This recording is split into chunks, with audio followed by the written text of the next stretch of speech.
dear listener, to Mythology for Sleep. Tonight, as the stars begin to twinkle, we journey to ancient Greece. Our story unfolds with the birth of a very special god, Hephaestus. We'll learn how his arrival was met with unexpected hardship, even by his own mother, Hera. Settle in, get cozy, and let's drift into the quiet magic of myth. But just before we begin, if our stories help you drift off, please tap the like and subscribe buttons. In my channel, you can find Norse, Greek, and Egyptian mythology tales. Comment and tell me which myth you'd like to hear next. Your support helps us craft and shape more calm stories for fellow night owls. And now let your shoulders sink softly into the mattress and your mind drift into today's tale. The air on Mount Olympus shimmered, heavy, expectant.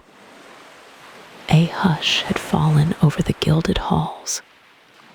Even the usually boisterous gods spoke in hushed tones, their laughter subdued.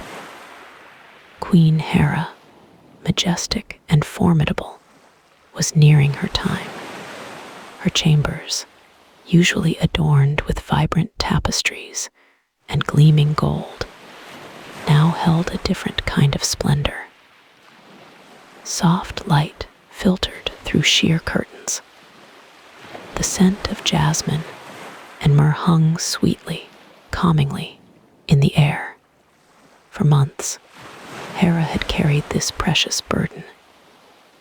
She envisioned a child of unparalleled beauty, a god, strong and perfect, to stand beside her. This child, she believed, would be a testament to her divine power and her unchallenged queenly status. Her expectations soared with each passing day. She imagined a son, perhaps, with the striking features of her husband, Zeus, or a daughter, graceful and wise, reflecting her own regal bearing. This new Olympian would be the epitome of divine perfection. The pains began subtly at first, a gentle tightening, a soft flutter. Then they grew in intensity, waves washing over her. Hera, though a goddess, experienced the labor as any mortal mother might, but magnified. Her breaths came in sharp gasps. Thunder rumbled distantly, mirroring the turmoil within her. The very foundations of Olympus seemed to tremble with her agony. Attendant nymphs flitted nervously around her, offering cool cloths and soothing words. Their faces were etched with concern. Hours stretched into an eternity. The magnificent palace of Olympus, usually a place of joyous feasting and grand pronouncements, became a silent testament to Hera's struggle. Her cries, though muted by divine power, echoed through the hallowed halls. Finally, with a tremendous surge of power and a final, wrenching cry, the birth was complete. A gasp rippled through the room. The air, thick with anticipation, suddenly felt heavy with something else entirely: disbelief. Hera, exhausted but triumphant, looked down. Her eyes, usually pools of serene authority, widened in horror. Her perfect vision shattered. There, in the soft, swaddling cloths, lay not the magnificent god she had envisioned. This new arrival was small, too small. His skin was mottled, not the smooth, luminous skin of an Olympian. One leg, in particular, looked twisted, misshapen. He was not beautiful, was not strong. He was not perfect. He was, in fact, deformed. A gasp, a collective, silent gasp, escaped the lips of the attendant nymphs. Their eyes darted from the tiny, imperfect infant to their powerful queen. A terrible silence descended. Hera stared. Disgust, cold and sharp, pierced through her exhaustion. This was not her child. This was not the God she had carried with such hope. This was an affront, a blemish on her divine lineage. Shame burned in her chest. How could such an imperfect being spring from her divine essence? What would the other gods say? What would Zeus think of this grotesque creature, her supposed son? Her rage began to simmer. "No," she whispered, her voice raw with disbelief. "This cannot be. Her perfect child, her magnificent heir, this twisted, feeble thing." Her dream, her vision, had curdled into a nightmare. Her disgust quickly morphed into a furious anger. This was an insult. This was a mockery. This was a source of profound embarrassment. She could not, would not, acknowledge this deformed infant as her own. She could not bear to look upon him. Her eyes, usually filled with queenly composure, now blazed with a terrible fury. Her hand trembled as she reached for the infant, not to embrace him, not to soothe him. Her touch was not one of tenderness. With a sudden, violent movement, Hera scooped up the tiny, wailing form. Her face was a mask of cold fury. The nymphs gasped, shrinking back in fear. Her decision was swift, unyielding. Out she roared, her voice echoing with divine authority. "You are no child of mine. You are a blight." Her words, sharp as daggers, pierced the air. There was no hesitation in her voice. She strode to the edge of Mount Olympus, the precipice overlooking the vast, swirling clouds below.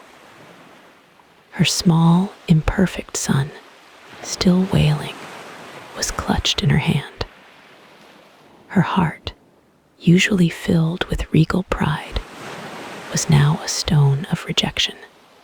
Without another thought, without a moment of remorse, Hera cast him out. The tiny god, barely moments old, tumbled through the ethereal clouds. Down, down he fell, from the glittering heights of Olympus. His cries vanished into the vast, indifferent sky. The tiny bundle tumbled. Down, down it went, a silent speck against the vast, indifferent sky. From the glittering heights of Olympus, the fall was long, it was endless. The world spun, a blur of blue and white, then slowly darkened. Night embraced the falling infant. Stars began to prick the inky canvas above. They seemed to watch, twinkling coldly. The wind, once a gentle whisper, grew into a roaring gale. It tugged at the small form, threatening to tear it apart. The baby, bruised and bewildered, did not cry. Perhaps the shock was too great. Perhaps the air had stolen his breath. He simply fell, a helpless offering to the void. Hours stretched into an eternity. The sun, a fiery orb, finally began its slow ascent. Daylight painted the sky in soft hues. Pink, then orange, then a brilliant gold. Still, the descent continued. The wind lessened its cruel grip. A new sound began to emerge, a gentle, rhythmic murmur. It was the sound of the ocean. Closer, ever closer, the vast blue expanse drew near. The waves, like countless shimmering scales, danced below. The air grew moist, salty. A strange, serene calm settled over the falling child. He was no longer tumbling wildly. He was floating, drifting. Then a soft splash. Not a crash, not a violent impact, just a gentle settling. The baby landed in the cool, welcoming embrace of the sea. The waves cradled him, rocking him tenderly. He floated, a tiny boat on an immense, peaceful ocean. Beneath the shimmering surface, a world of wonder lay hidden. Sunlight filtered through the water, painting the seabed in shifting patterns. Coral reefs, vibrant and alive, swayed gently. Fish, like living jewels, darted through the silent depths. Suddenly, a shadow fell over the small, floating form. Not a dark, menacing shadow, but one of grace and light. Two figures emerged from the depths. They moved with an ethereal beauty, their long hair flowing like seaweed. They were nereids, sea nymphs, daughters of the ancient sea god, Nereus. The first, Thetis, was renowned for her beauty.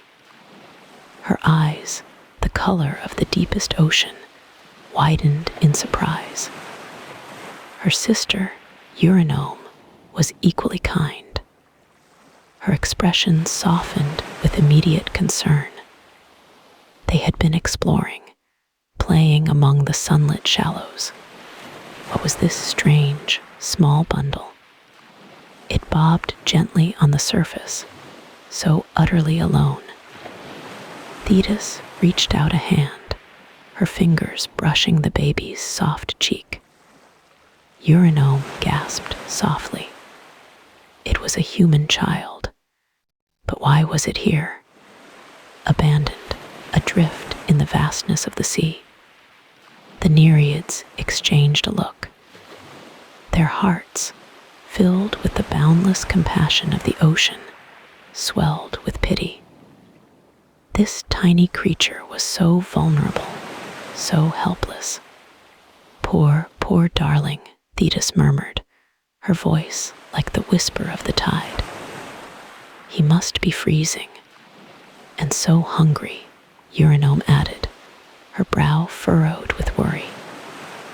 Who could leave such a precious thing? They circled the floating infant, their graceful movements stirring the water. There was no sign of a ship, no wreckage. It was as if he had simply appeared from the sky itself. A shiver, not of cold, but of wonder, ran through Thetis. We must help him, she declared, her voice firm. We cannot leave him here to face the dangers of the open sea. Eurynome nodded in agreement. He needs warmth. He needs care. Our grotto, it is safe. It is hidden. With infinite tenderness, Thetis scooped the baby into her arms. He was so small, so fragile.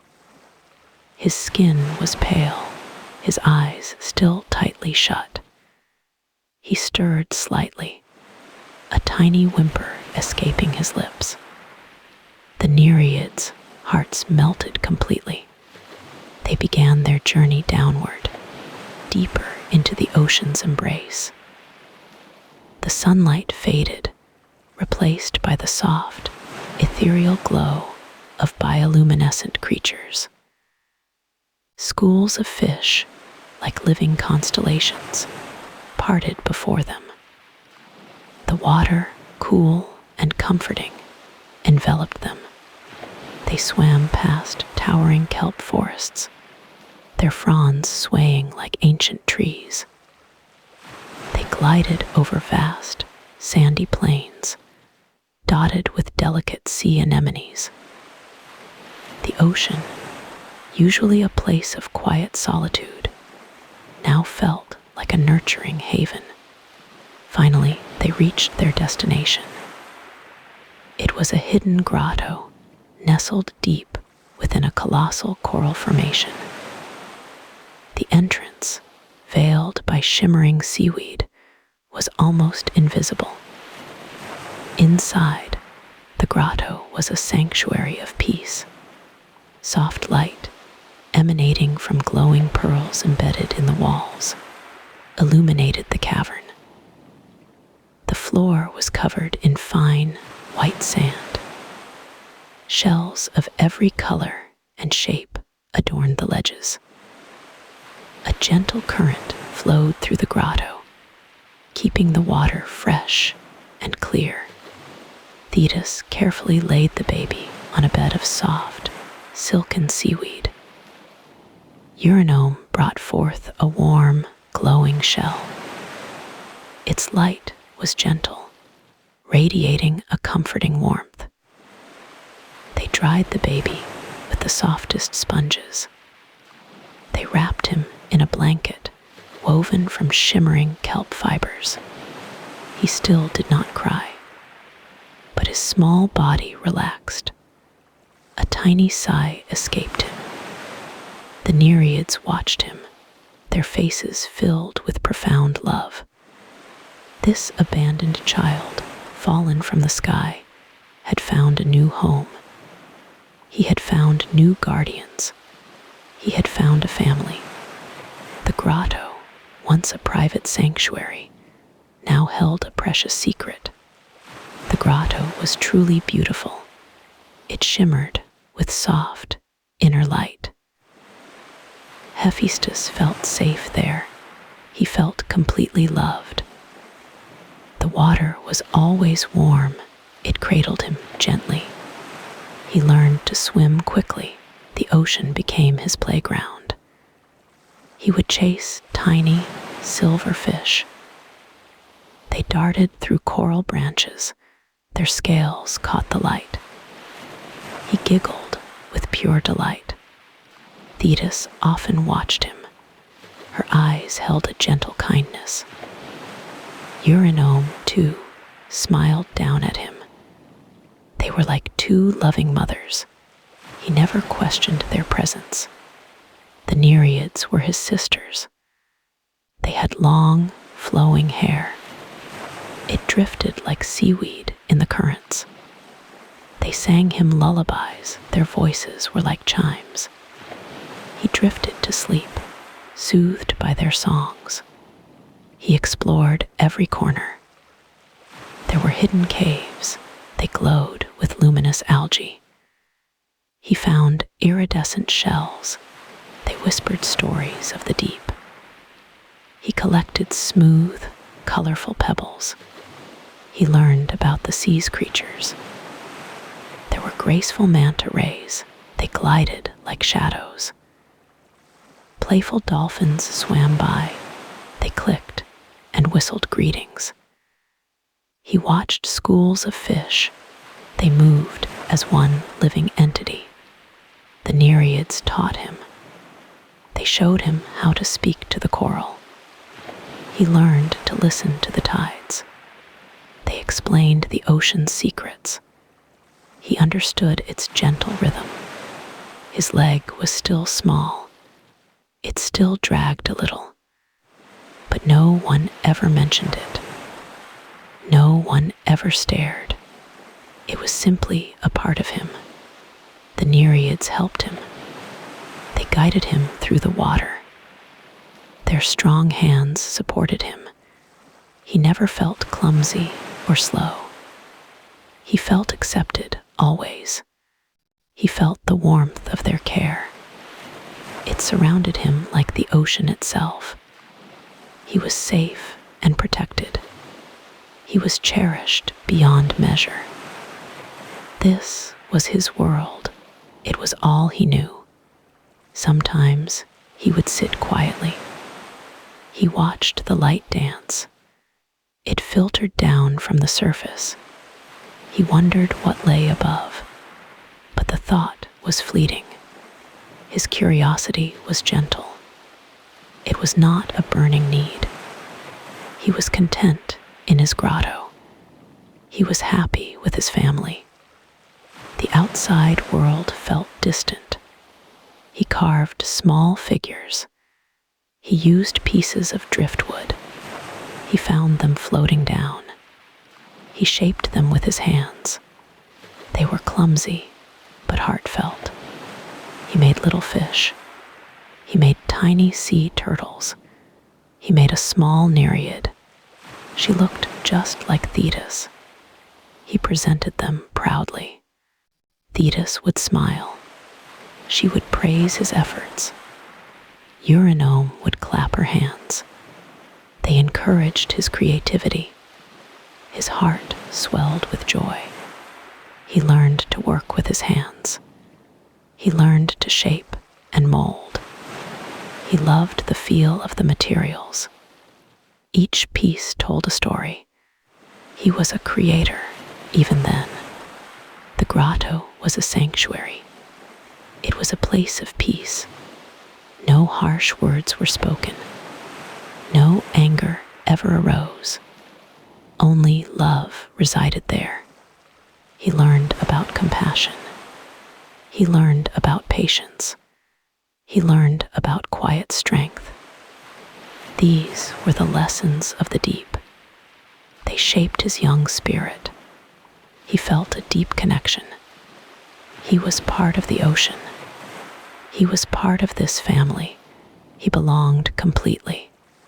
He was truly home. He had no memories of before, no recollection of another place. His life began here in the grotto. It unfolded beneath the waves. He was a child of the sea. The days flowed into weeks. Weeks flowed into months. Time passed without notice. He grew slowly but steadily. His limp remained a constant, but it was not a burden. It was simply a part of him. It did not hinder his joy. It did not limit his love. He was whole in their eyes. He sometimes heard whispers. They were like distant echoes. They spoke of a world above, a world of sky and sun. But they were just stories. He did not long for it. He did not yearn for change. His world was perfect. His life was complete. He was truly happy here. The water pulsed around him. It was the heartbeat of his home. The gentle currents swayed. They rocked him like a lullaby. He drifted into sleep, content.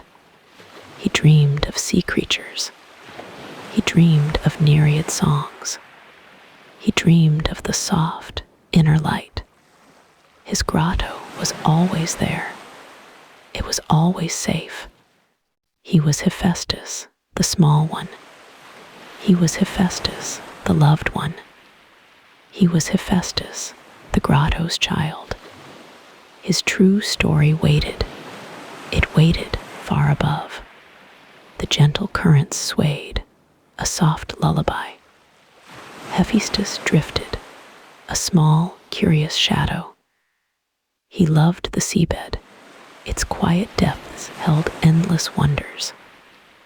Tiny fish darted past, their scales shimmering like scattered jewels. He watched them, mesmerized by their silent dance. One afternoon, a glint caught his eye. It was unlike any other sparkle. He swam closer, his small hands reaching out.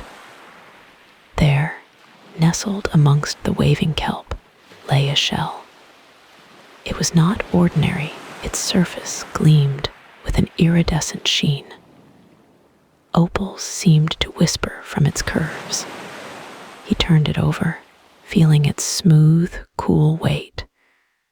It hummed faintly, a secret song. Hephaestus had never seen such a shell. It felt special, full of hidden potential. He clutched it tight, a new treasure. He found a quiet nook, a secret grotto. Sunlight dappled through the water, painting shifting patterns on the sandy floor.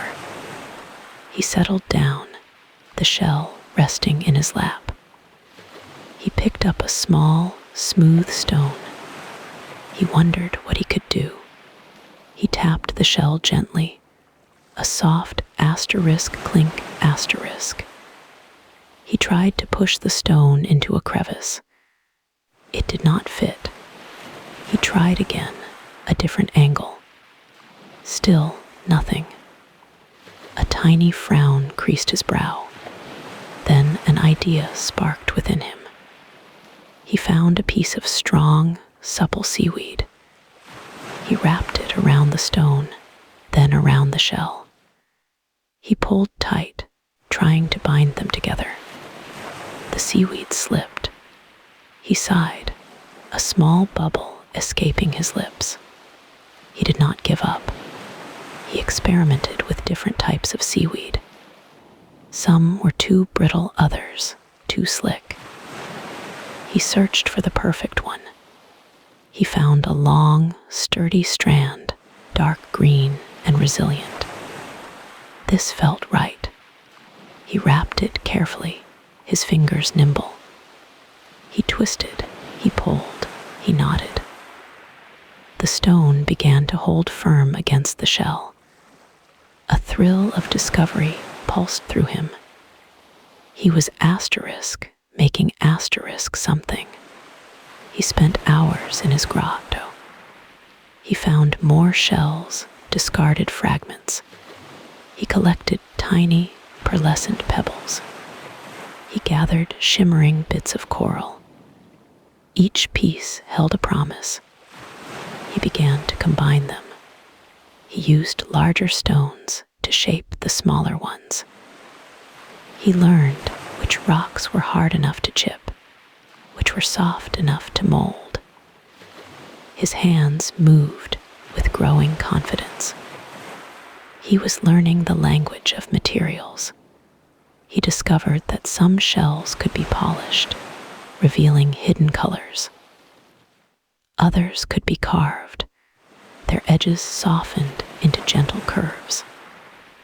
He found that certain seaweeds could be woven, creating intricate patterns. He was a sculptor, a weaver, a designer.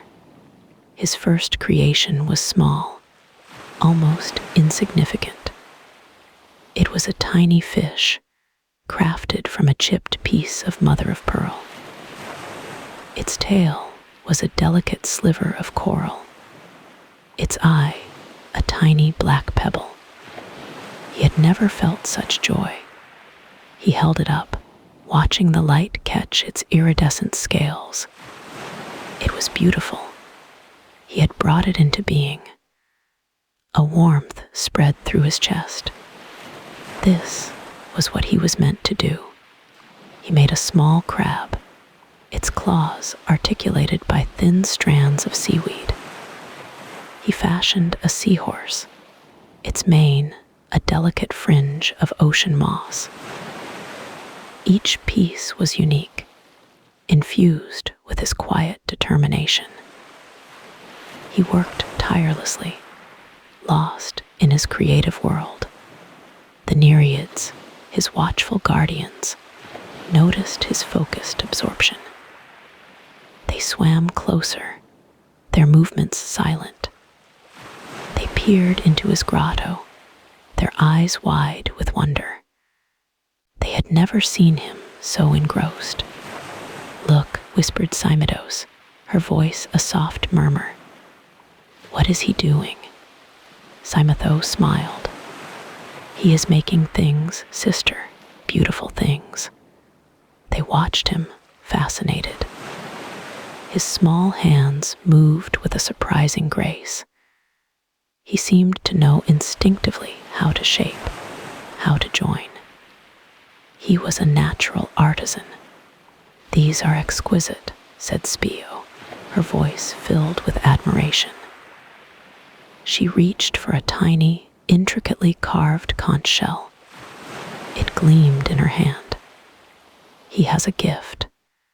They saw the joy in his eyes, the quiet satisfaction.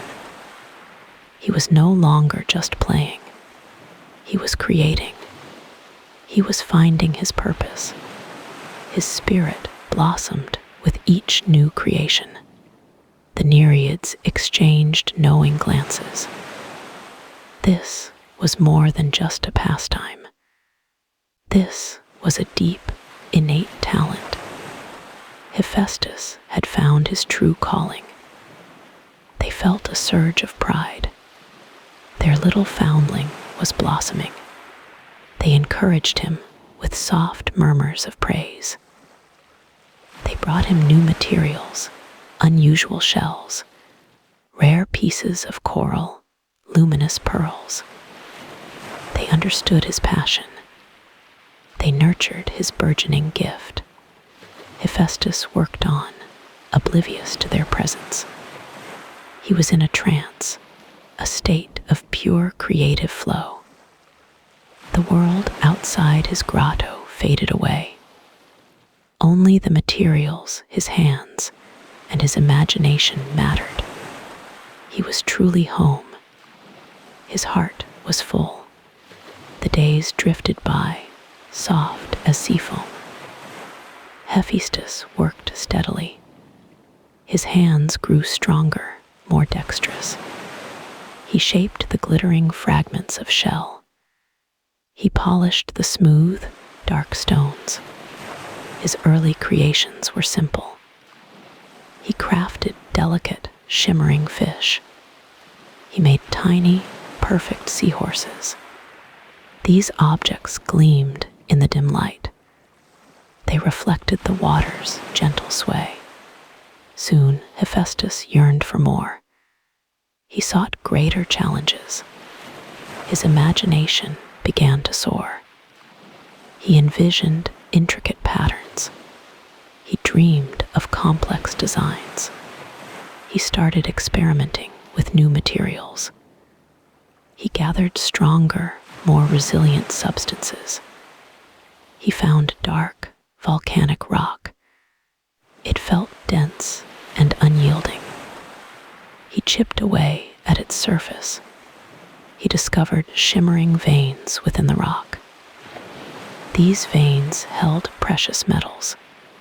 They glinted like captured starlight. He wondered how to work with them. He needed intense heat. His gaze drifted to the grotto's floor. There, fissures pulsed with warmth. Hot, mineral-rich waters bubbled forth. These were the volcanic vents. They offered a solution. Hephaestus felt a thrill of discovery. He began to plan. He would build a forge. It would be his own secret place. No one else would know. He worked slowly, deliberately. He chose a secluded corner.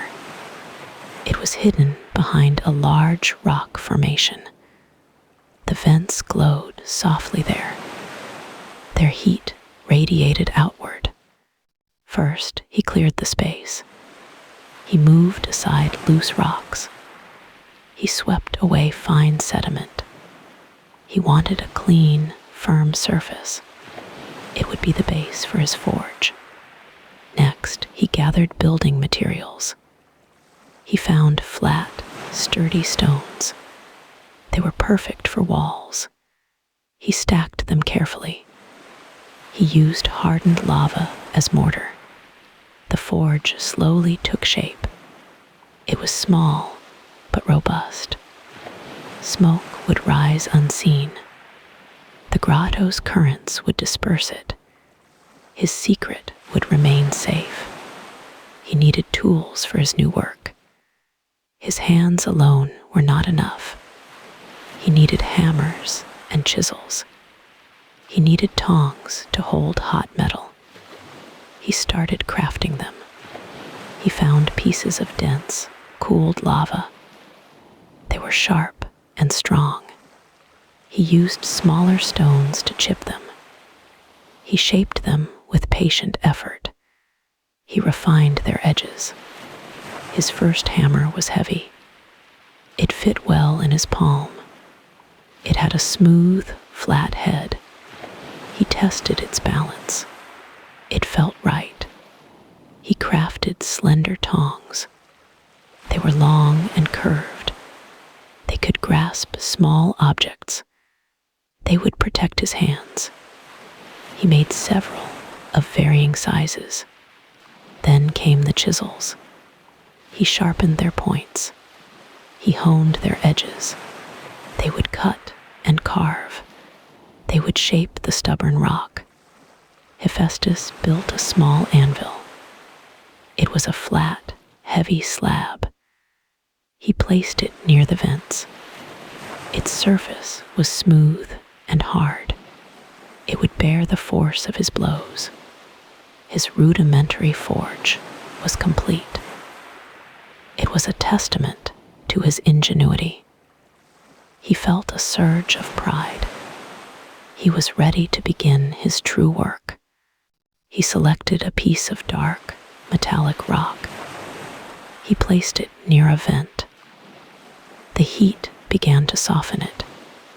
It glowed a dull red. His heart quickened with anticipation. He picked up his new tongs. He carefully lifted the glowing rock. He placed it on the anvil. He gripped his hammer. He struck it with a firm blow. Clang, the sound echoed softly. Sparks flew, brief and bright. The metal yielded slightly. It reshaped under his strike. A wide smile spread across his face. He worked late into the cycles. The grotto was quiet. Only the gentle hum of the vents. Only the soft asterisk clink asterisk of his tools. He fashioned a new object. It was a bracelet. It was made of dark, lustrous metal. It had intricate carvings. Swirling patterns adorned its surface. It was strong and beautiful. He created more. He made a delicate hairpin.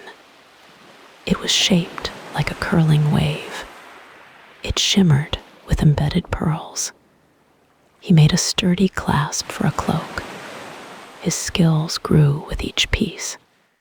His hands moved with greater precision. He understood the metals. He learned their properties. He mastered the heat of the vents. He crafted tools for his daily life. He made a stronger net for fishing. He fashioned a better trident. It was perfectly balanced. It was sharp and true. He even made small, practical items. He created durable bowls. He shaped sturdy cups. These were not just functional. They also held an innate beauty. His creations were always unique. They bore his personal touch. They were imbued with his spirit.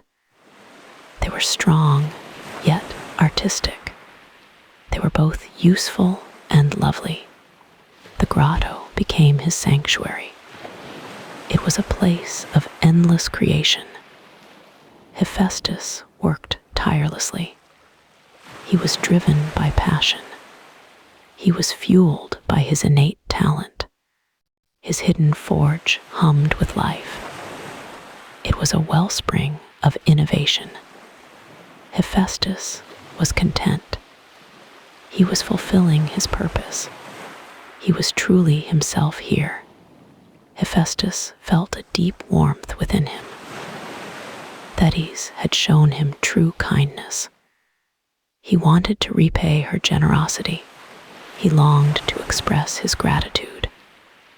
He thought of the perfect gift, something beautiful, something unique. His mind began to race with ideas. He pictured shimmering metals. He imagined glowing gems. He saw a design forming, intricate and elegant. He knew just the thing for her.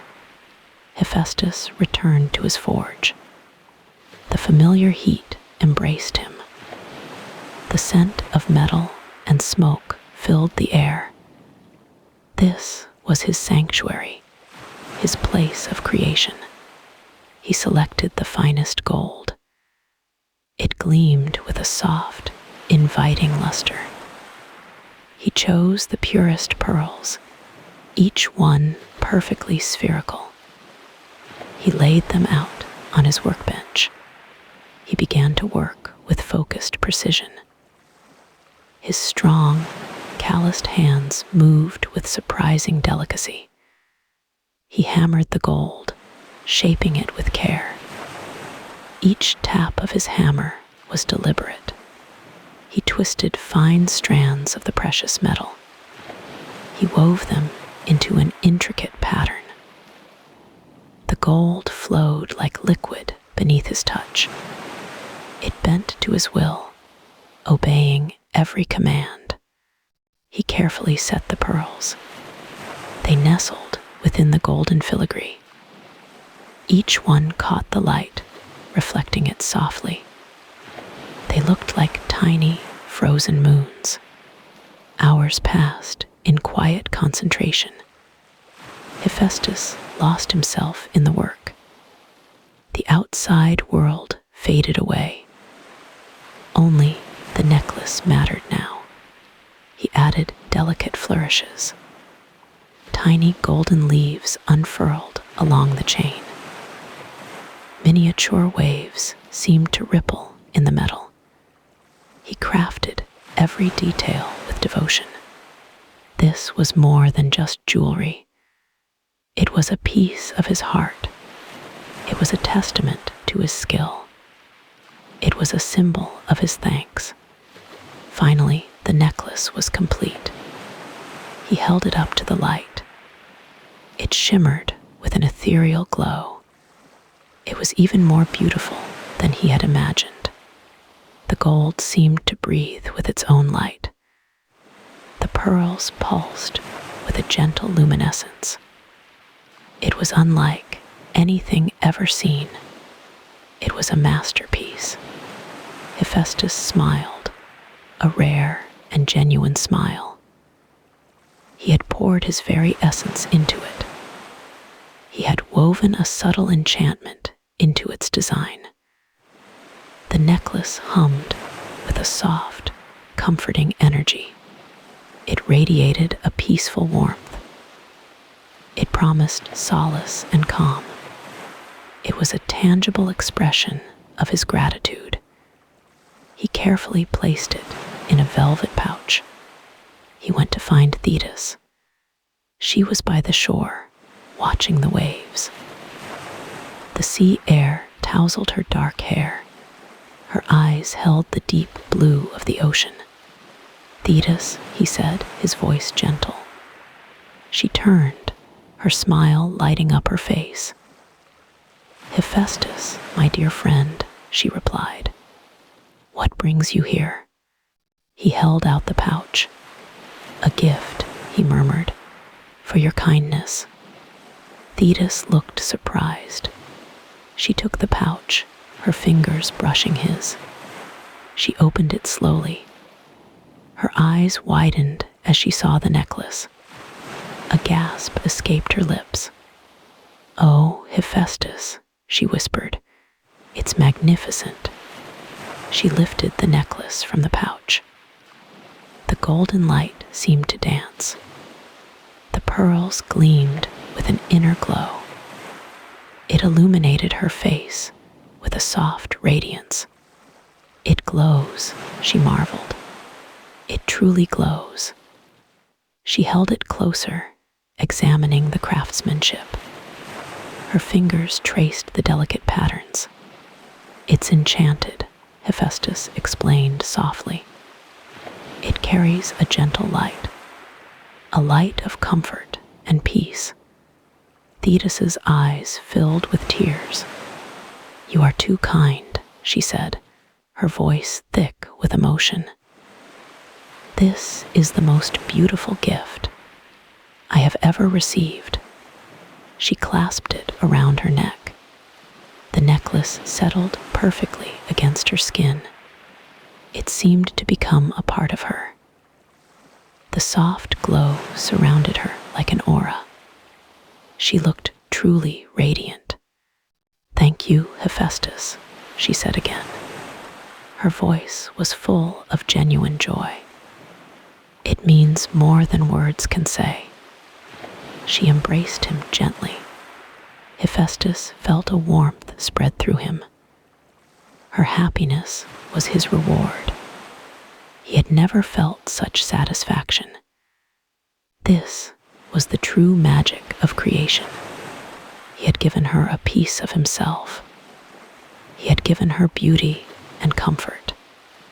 He had given her a tangible memory. He felt a deep sense of contentment. The waves whispered their secrets. The sun dipped lower in the sky. The necklace shimmered, a beacon of light. It was a silent testament to friendship. Thetis gazed at her reflection in the water. The necklace pulsed with its soft light. She felt a profound sense of pride. This gift was truly special. She knew she would cherish it forever. It was a symbol of their bond. It was a reminder of kindness given. It was a promise of peace. Thetis felt a gentle thrumming. It was the necklace, humming softly against her collarbone. Its presence was a comforting weight. She wore it proudly, a secret smile playing on her lips. The journey to Olympus was always a grand affair. Golden chariots glided through the clouds. Winged steeds soared high above. The air itself shimmered with divine energy. A sweet, ethereal music drifted on the breeze. It was the sound of Olympus, welcoming its guests. Thetis stepped onto the gleaming marble. Pillars of pure light reached for the heavens. Gardens bloomed with impossible colors. Nectar flowed in crystalline fountains. Every detail was a testament to divine splendor. Gods and goddesses gathered in the great hall. Their laughter echoed, light and joyful. They conversed in hushed tones. They reclined on plush couches. The air was thick with their power. Thetis greeted her kin. She shared pleasantries. Her eyes, however, kept drifting. They sought out familiar faces. She looked for those she held dear. Ariadne, goddess of labyrinths, offered a warm embrace.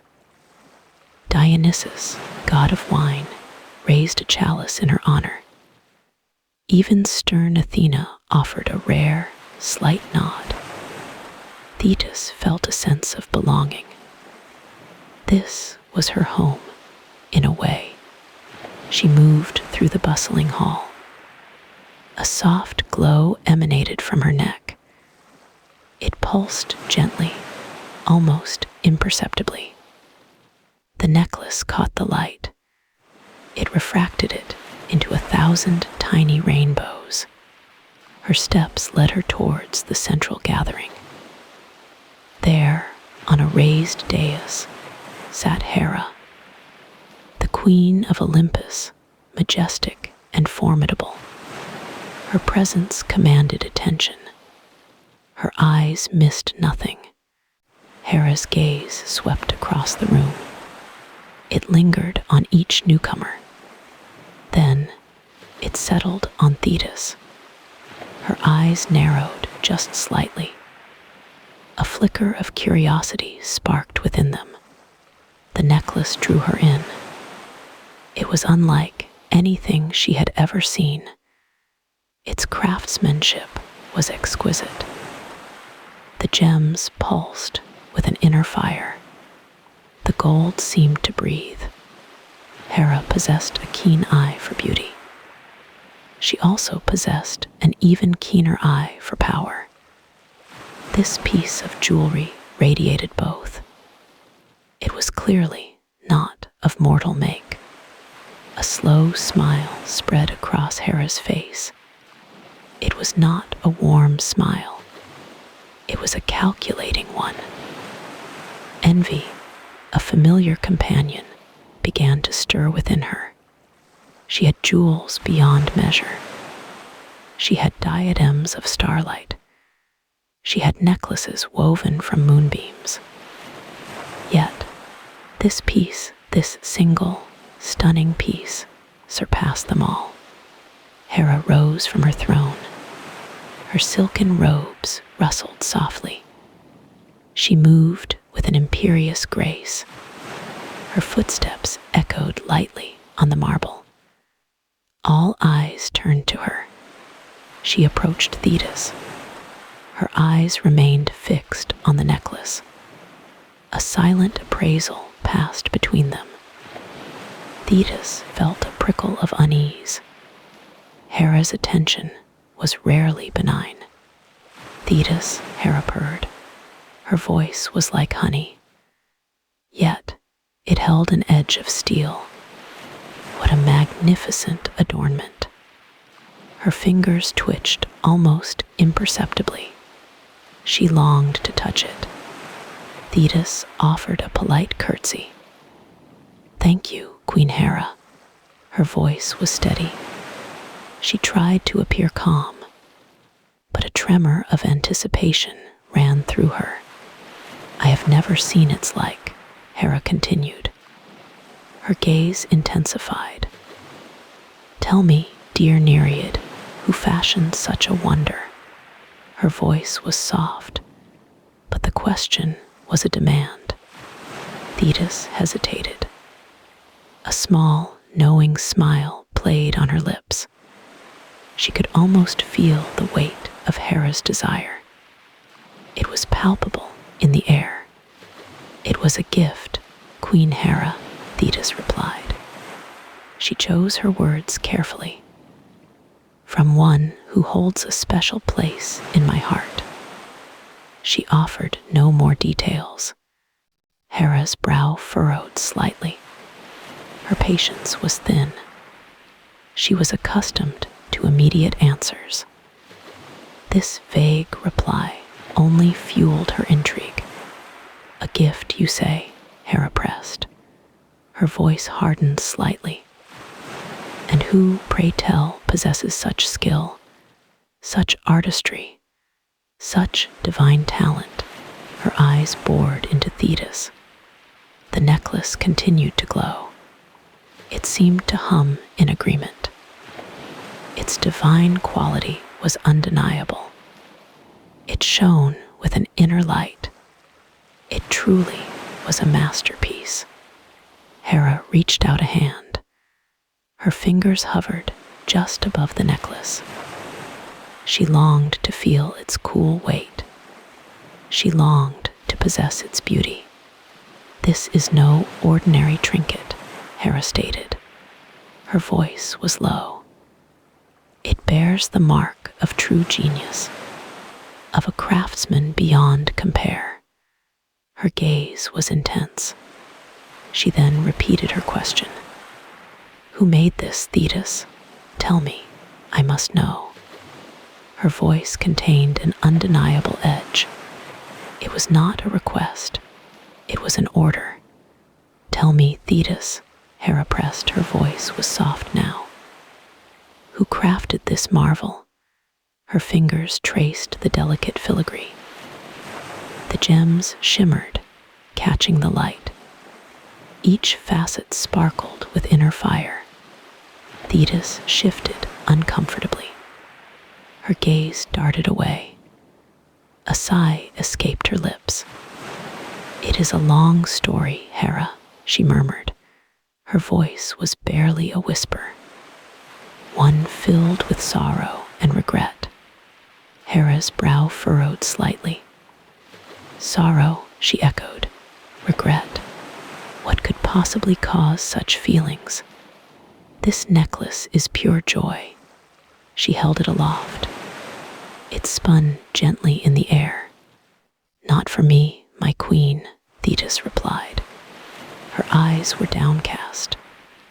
"Not for the one who made it." A tremor ran through her slender frame. The weight of her secret pressed heavily. "Who is this mysterious artisan?" Hera insisted. Her patience was thinning. "Do they reside in the deep? Is it a sea nymph, perhaps?" She gestured vaguely towards the ocean. "A master of coral and shell."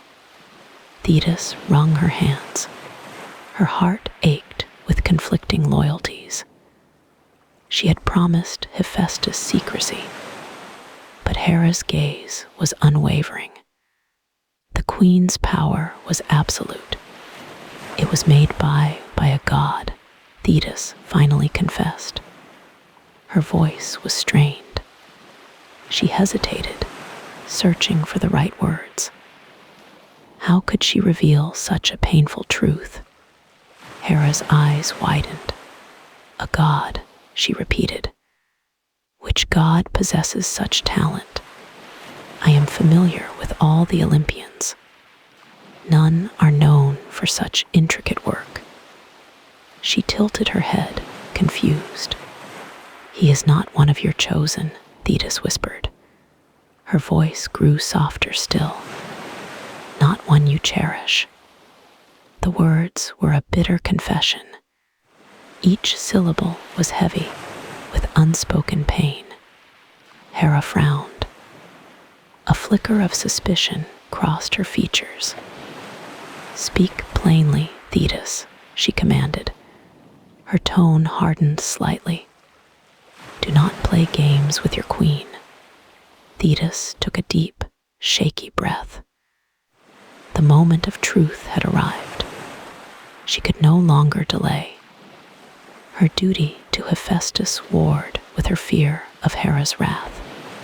"The craftsman," Thetis began, her voice gaining a fragile strength. He is your son." The last words were a mere breath. They hung in the air, suspended. Hera stared blankly. Her expression was unreadable. "My son," she scoffed. A dismissive laugh escaped her lips. Which son could possibly create such beauty? Ares. Apollo. She shook her head. "Impossible." "No," Thetis said, her gaze meeting Hera's directly. Her eyes pleaded for understanding. "Not them. It is Hephaestus." The name was spoken with quiet reverence. Silence descended upon them. The gentle lapping of the waves seemed to amplify the stillness. Hera's face drained of color. Her jaw tightened. The necklace, still clutched in her hand, seemed to grow heavy. "Hephaestus," Hera finally uttered. Her voice was a low growl. That cripple, the one I cast out." Her words were laced with venom. Disbelief warred with a rising fury. Thetis flinched. "He is no cripple, my queen," she countered softly. "He is a master craftsman, a god of fire and forge." She defended him instinctively. Her protective instincts surged. Hera scoffed again. "Nonsense," she spat. "He was weak, deformed. I banished him from Olympus. He could never create anything of worth." Her anger flared, hot and sudden. "But he did, my queen," Thetis insisted. Her voice was calm now, resolute. He created this, and many other wonders besides. She gestured to the necklace. Its beauty was undeniable evidence. Hera glanced down at the necklace. Her eyes narrowed. She examined the delicate golden chain, the exquisite setting of each jewel, the intricate details of the miniature waves. A grudging curiosity began to stir within her. This necklace was truly magnificent, beyond anything she had ever seen. Could he asterisk have truly made it, her banished son? Hephaestus, Hera murmured the name. It felt foreign on her tongue. A forgotten memory surfaced. A tiny, wailing infant. A moment of revulsion. A swift, decisive act. She had thrown him from Olympus. Down, down, down. Into the swirling depths. She had never looked back, never thought of him again. Until now. He saved me, Thetis continued, sensing a shift in Hera's demeanor. When I caught him, he was so small, so fragile. I raised him as my own, in the hidden caves beneath the sea. Hera's eyes widened slightly. You raised him, she repeated. Her voice was less harsh now, more incredulous. You kept him a secret. He was kind, Thetis explained, and gentle, and he possessed an extraordinary gift, a talent for shaping metal, for coaxing beauty from fire. Her voice softened with affection. Hera's gaze returned to the necklace. She turned it over in her hands. The weight of it felt different now. No longer just a beautiful object. It was a tangible link to a forgotten past. A past she had tried to erase. He made this for you? Hera asked. Her voice was almost a whisper. The anger had receded, replaced by a strange mix of emotions. Shock, disbelief, and a nascent flicker of curiosity. He makes gifts for those he loves, Thetis confirmed. Her eyes were filled with a quiet pride. He made this as an offering of gratitude for my care, my love. Hera's fingers tightened around the necklace. The exquisite craftsmanship was undeniable. The artistry was beyond reproach. It spoke of immense skill, of a unique genius. Could this truly be the work of the son she had rejected? The son she had deemed unworthy? The thought was unsettling. It challenged everything she believed, but the evidence was right there, sparkling in her hands. A testament to a talent she had never known existed, a skill she had, unknowingly, cast away. Hera looked at Thetis. Her expression was complex. A hint of grudging respect, a touch of lingering disbelief, and a burgeoning, undeniable curiosity about her son, her banished son. A sudden thought bloomed in Hera's mind. She considered the young god. Hephaestus possessed a unique gift. His hands crafted wonders. His spirit, though quiet, held immense power. Such talent belonged on Olympus.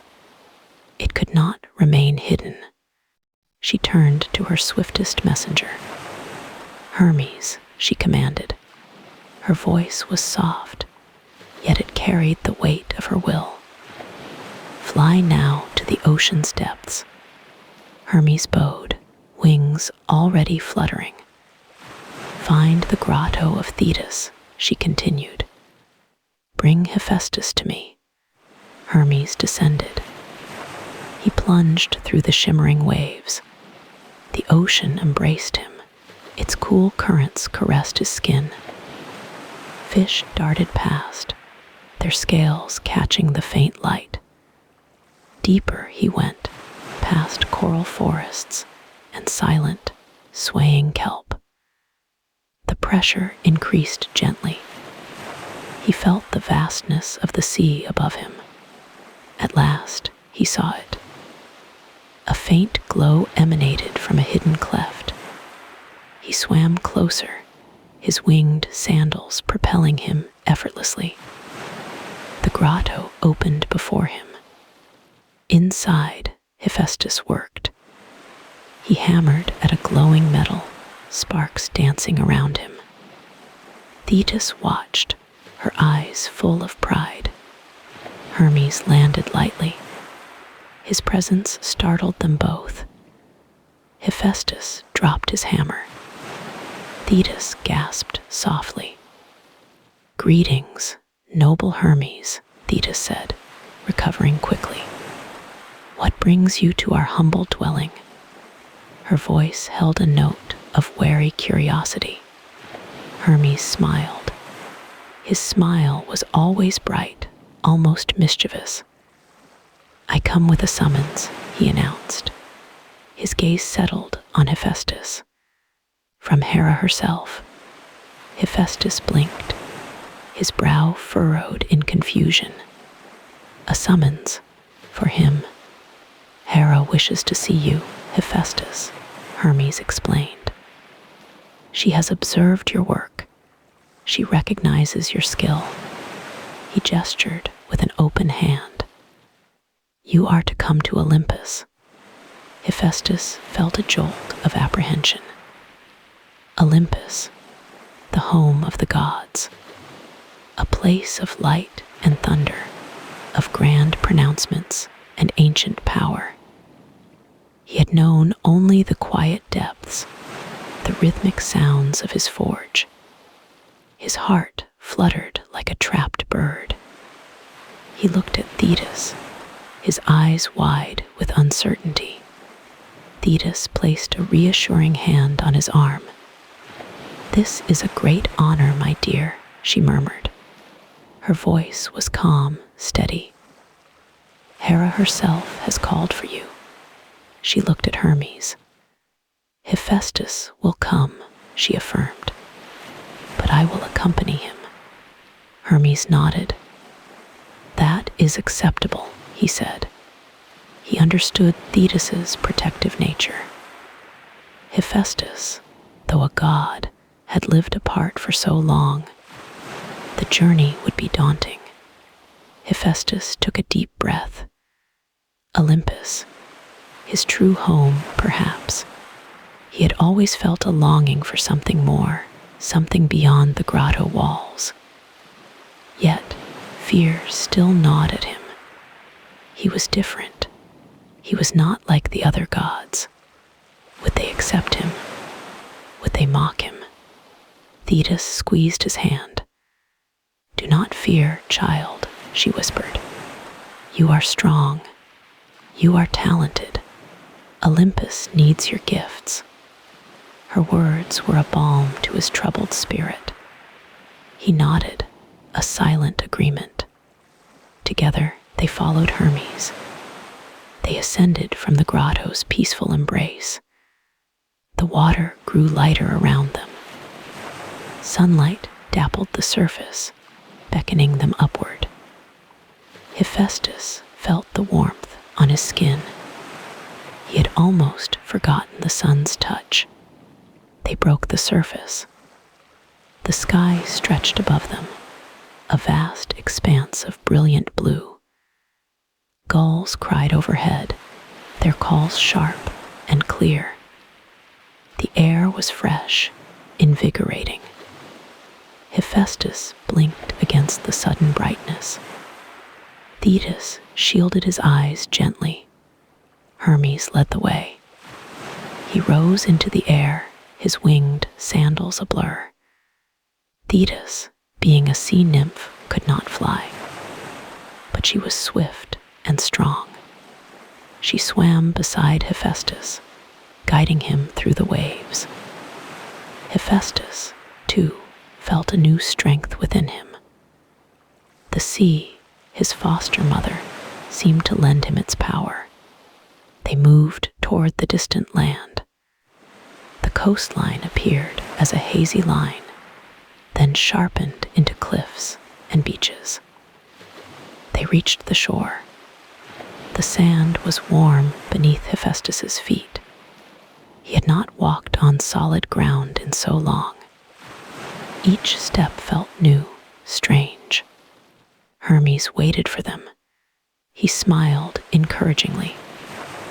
"The path to Olympus is long," he said, "but I will guide you." He began to ascend the mountain path. Hephaestus looked up. The peak of Olympus was shrouded in clouds, a mystical, imposing presence. The journey began. They walked through fragrant pine forests. The air was filled with the scent of resin and earth. Birds sang in the branches above. Hephaestus observed everything. The world outside the grotto was vibrant, alive. He had missed so much. The path grew steeper. Rocks gave way to bare stone. The trees thinned, replaced by hardy shrubs. The air grew cooler, thinner. The silence was profound, broken only by their footsteps and the wind's whisper. Hephaestus felt a growing sense of awe. Thetis stayed by his side. She offered words of comfort, encouragement. "Almost there," she would say, her voice soft. Hephaestus relied on her presence. She was his anchor in this new, overwhelming world. Higher they climbed. The clouds engulfed them. A soft mist swirled around them, obscuring their view. The world below vanished. They were alone, suspended between earth and sky. Hephaestus felt a shiver, not of cold, but of anticipation. Then a sudden break in the clouds. Before them, bathed in ethereal light, stood Olympus. It was grand beyond imagining. Temples of gleaming marble rose toward the heavens. Golden statues adorned every plaza. The air shimmered with divine energy. Hephaestus stopped, mesmerized. This was it. This was his destiny. His apprehension remained, a knot in his stomach. But a flicker of excitement, of curiosity, now joined it. He was here. He was finally home. The journey was long, a slow, deliberate ascent. Hephaestus traveled through veils of mist. He passed ancient, sleeping clouds. The air grew thinner, crisper, as he climbed. Below, the world shimmered, a distant, hazy dream. He was not alone on this journey. His companions were creatures of the sea. They were Nereids, daughters of the old man of the sea. Their voices were soft, like the lapping of waves. Their laughter was like the chime of seashells. They had nursed him, sheltered him, for so many years. Now their task was done. They brought him to the very edge of Olympus. The mountain soared, a colossal, glittering peak. Its summit pierced the endless blue. Hephaestus felt a tremor of apprehension. This was a realm of gods, of unimaginable power. He bid farewell to his kind companions. Their eyes held a gentle sadness. They knew the world he was entering. It was a world so different from their own. He watched them descend, shimmering into the mist. Then he turned towards the ascending path. His steps were uneven, a familiar rhythm. One leg was shorter than the other. It was a small, constant reminder. It was a mark of his difficult birth, but he walked with dignity, with a quiet resolve. He carried himself with a craftsman's pride. He carried a gift for his mother. It was a throne wrought with exquisite skill. Gold gleamed impossibly bright. Silver filigree danced across its surface. Hidden mechanisms hummed within its frame. This was his offering, his silent plea. The path widened, becoming a grand avenue. Marble gleamed under the eternal sun. Colossal statues lined the way. They depicted gods and goddesses, heroic and perfect. Hephaestus felt a stark contrast. He was small, limping, and unadorned. He saw them then, the Olympians. They were gathered in a vast courtyard. Their forms radiated light. Their beauty was breathtaking, unearthly. Zeus, majestic upon his throne, held his thunderbolt. Hera, regal and imposing, stood beside him. Apollo's golden lyre rested near him. Athena's wise eyes surveyed the scene. Poseidon's trident glinted in the light. Aphrodite, stunning in her grace, smiled distantly. Ares, strong and formidable, stood ready for battle. Hephaestus felt his heart quicken. A nervous flutter rose in his chest. He took a deep, steadying breath. He adjusted the throne in his grasp. Then he stepped forward into their luminous presence. A hush fell over the courtyard. All eyes turned towards him. Some gazes were curious. Some were indifferent.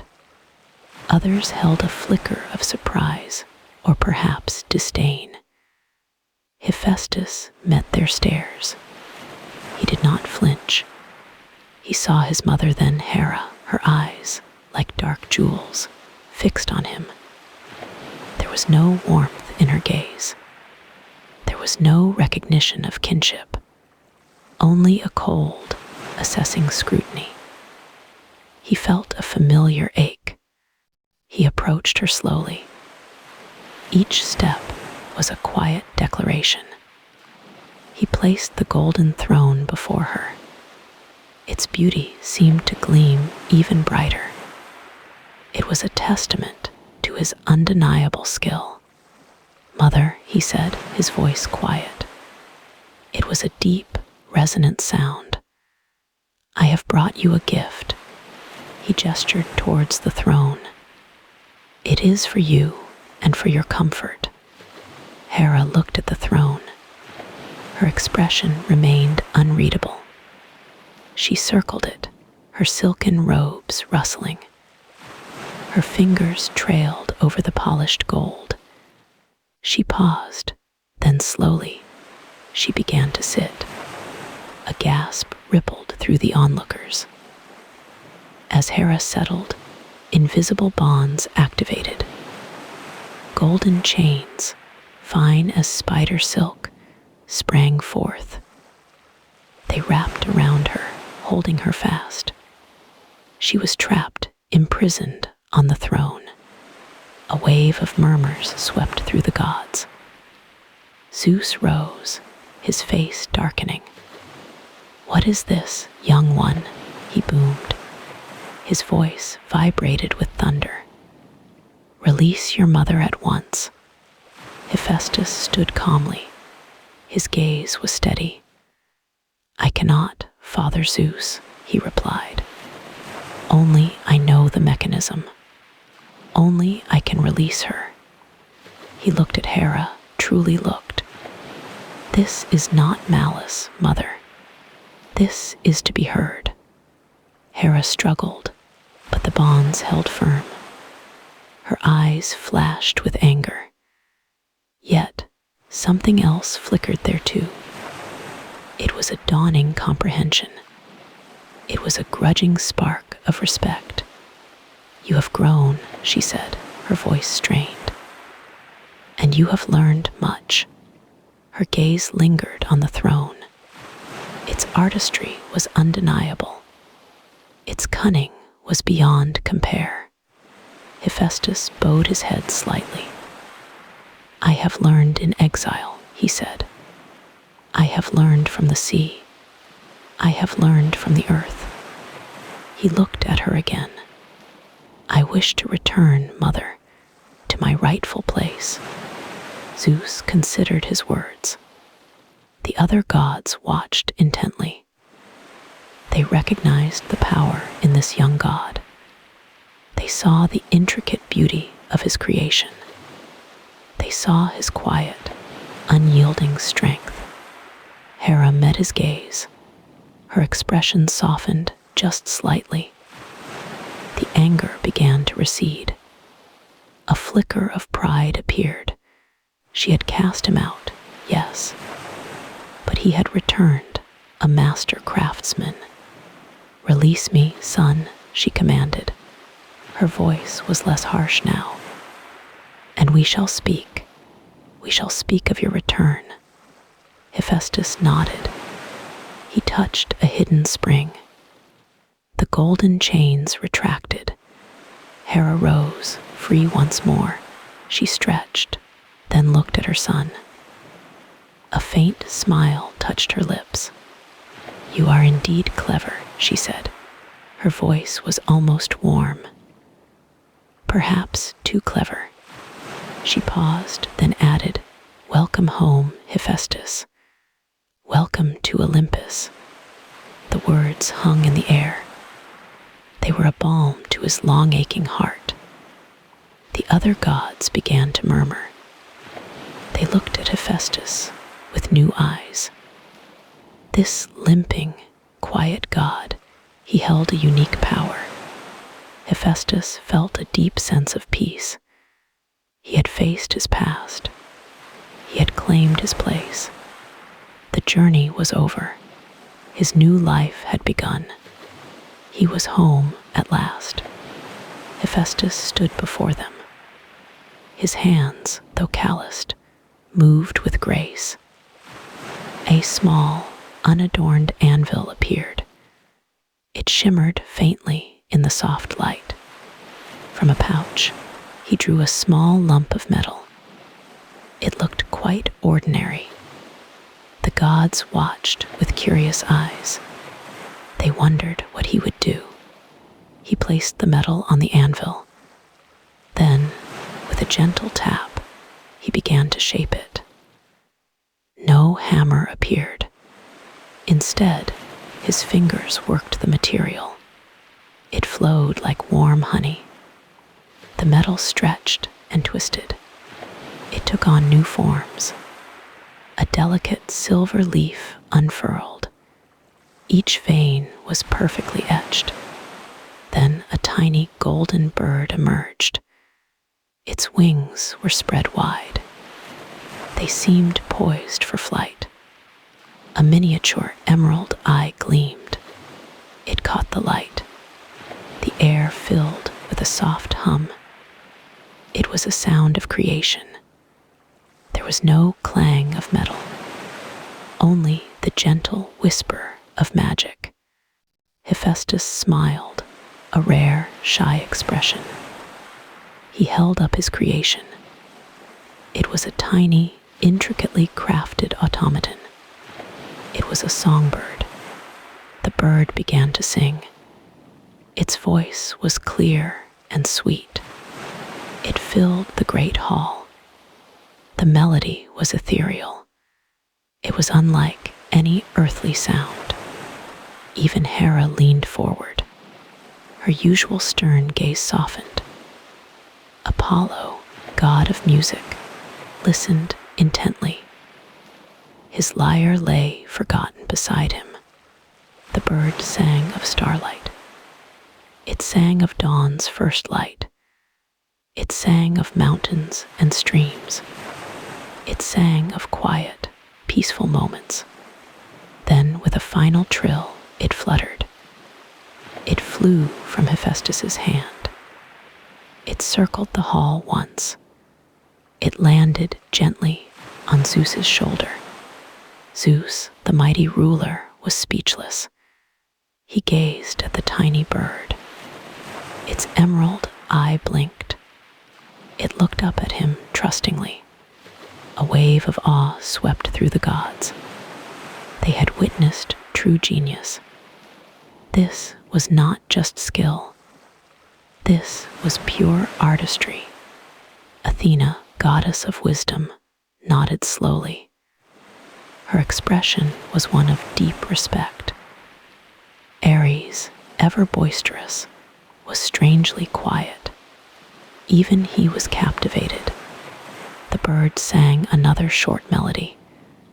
It was a tune of peace. Then it settled its wings. It rested quietly on Zeus's shoulder. Zeus reached a large hand up. He gently stroked the bird. Its metallic feathers were smooth. They felt cool beneath his touch. He looked at Hephaestus. His eyes were filled with pride. "Hephaestus," he boomed, his voice rumbling. "You are truly magnificent." A hush fell over the assembly. All eyes were on Zeus. They awaited his pronouncement. This was a pivotal moment. "Your talent is unparalleled," Zeus declared. "Your artistry is divine. No one among us possesses such skill. You are unique." Hephaestus shifted his weight. A faint blush touched his cheeks. He was unaccustomed to such praise. His gaze dropped shyly. "You have earned your place," Zeus continued.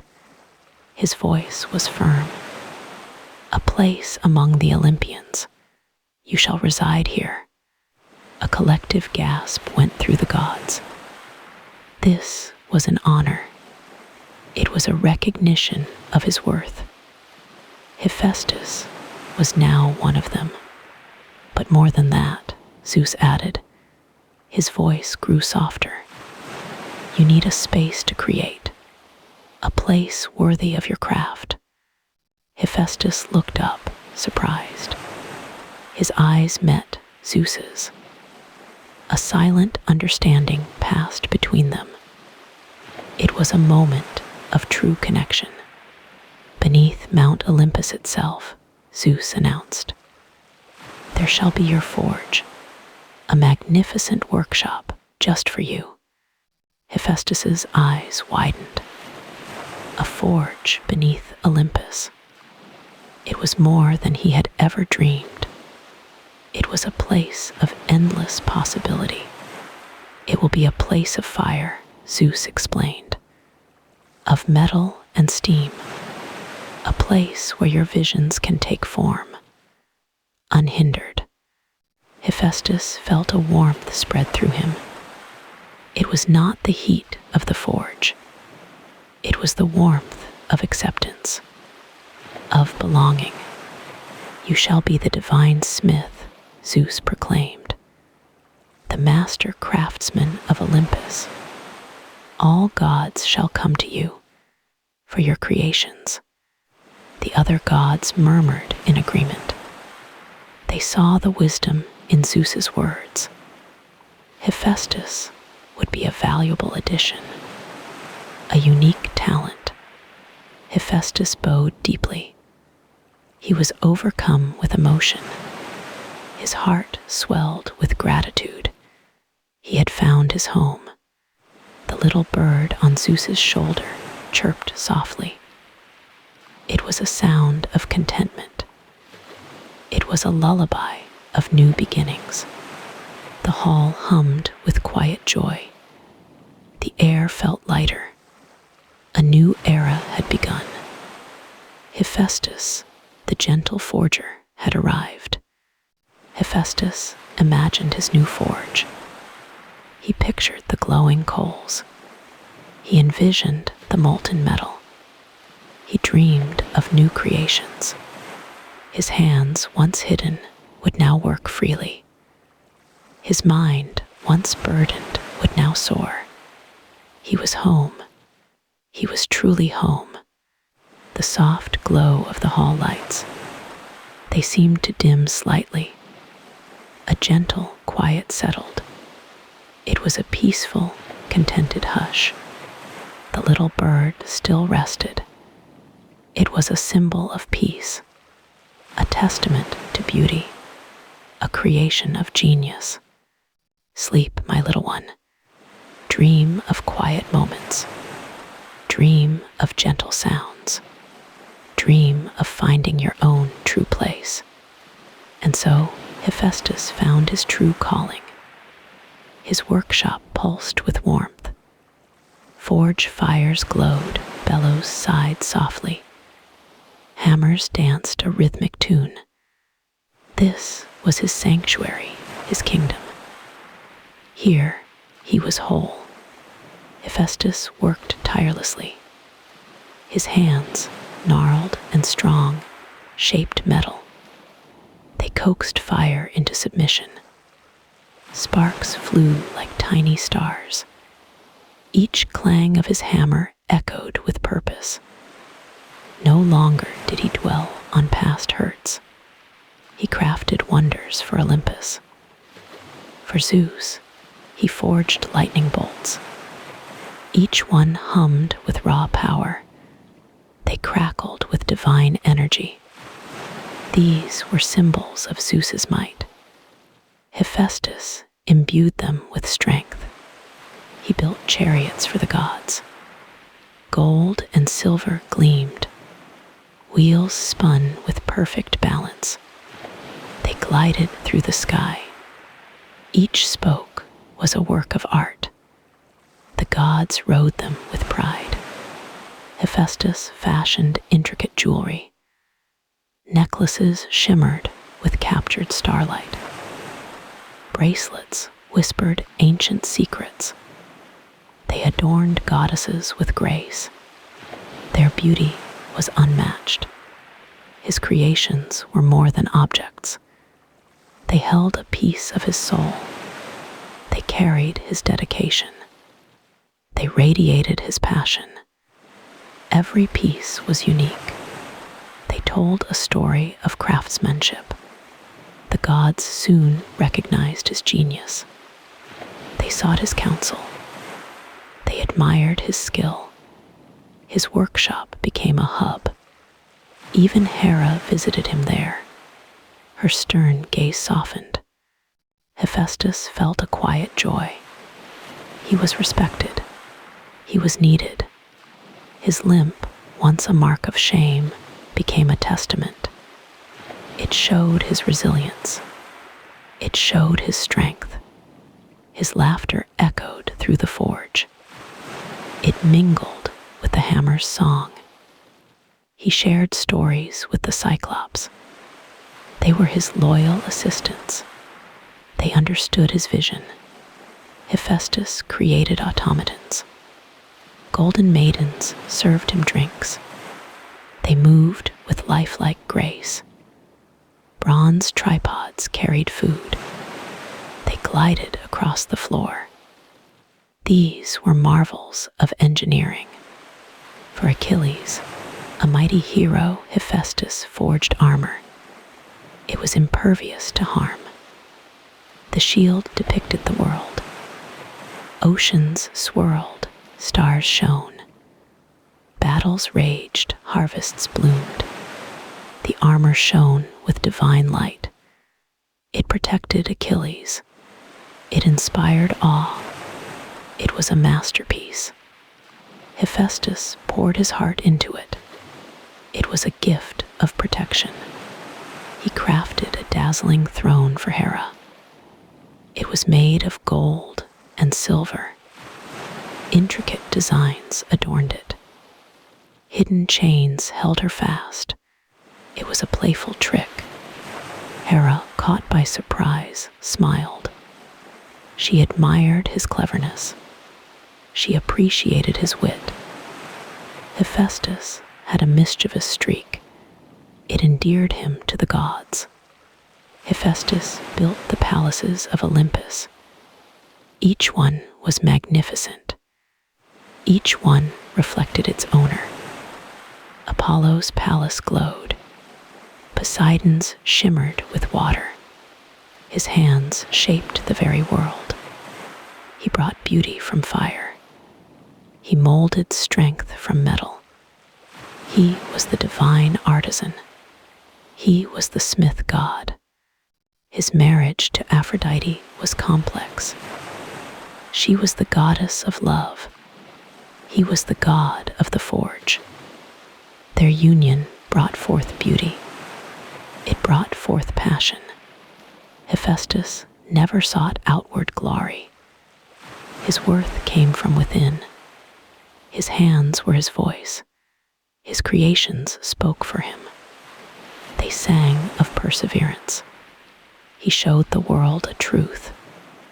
True strength is not outer beauty. It is not physical perfection.